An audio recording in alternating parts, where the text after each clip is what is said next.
The whole COVID pandemic has been a bit of a maths teacher's delight because we've talked a lot about exponential growth. So if we had a graph of, I don't know whether you saw these last year, this is y equals 2 to the x. This is exponential growth because everything doubles each time, so it grows really quickly. So if that number here gets to be a number less than 1, so say I made it half to the x, well, you can only just see that, can't you? Half to the power of x. What would happen is I might write that, instead of writing half to the x, I could write that as 1 to the x over 2 to the x. 1 to the power of anything is always going to be 1, so it becomes 1 over 2 to the x, or that's the same as 2 to the minus x. So if you think of what a 2 to the minus x means, the minus tells us a reflection in the y-axis. So if you think about this original graph and what happens to it, after it reflects in the y-axis, it becomes like that.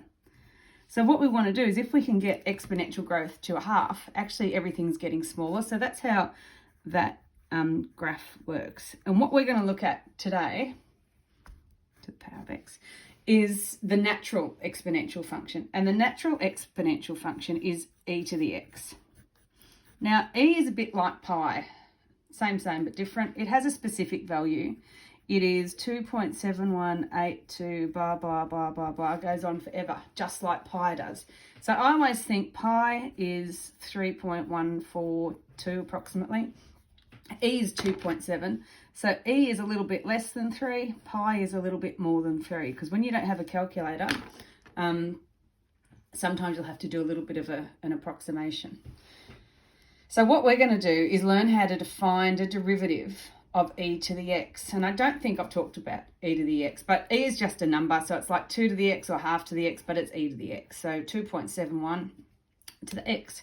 So the rule for differentiating this, if f of x is e to the g of x, so that can be any function up here, then the derivative is the derivative of this times by what you had originally. So you find the derivative of that, pop it out the front and keep the rest the same. That's not too hard. So let's have a look. If we had something like e to the 8x, the derivative of 8x is 8 and the rest stays the same.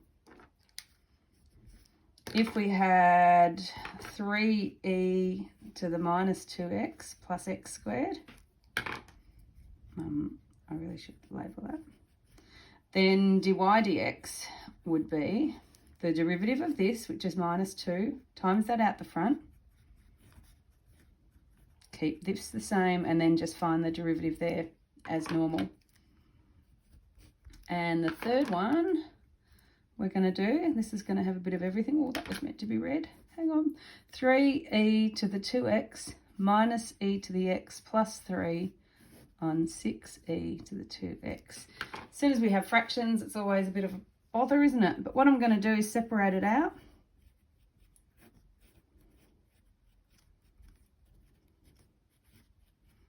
Just like that. And then I can cancel this and make it a half. And these will also cancel, so it's just plain half. This will go down the bottom and become e to the minus x, so we'll get 1 on e to the x because 2x take x. And this will become 1 on 2e to the 2x.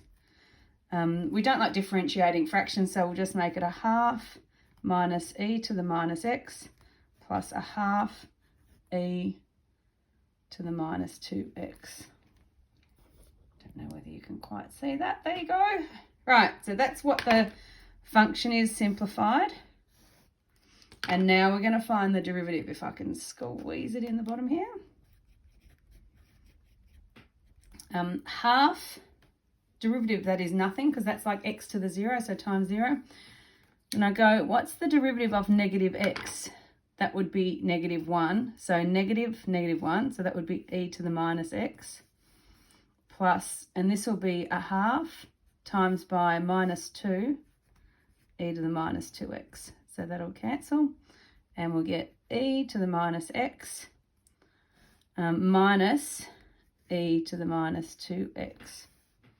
You can see that. And if I write that with positive powers, I could write it as 1 over e to the x minus 1 over e to the 2x squished in there.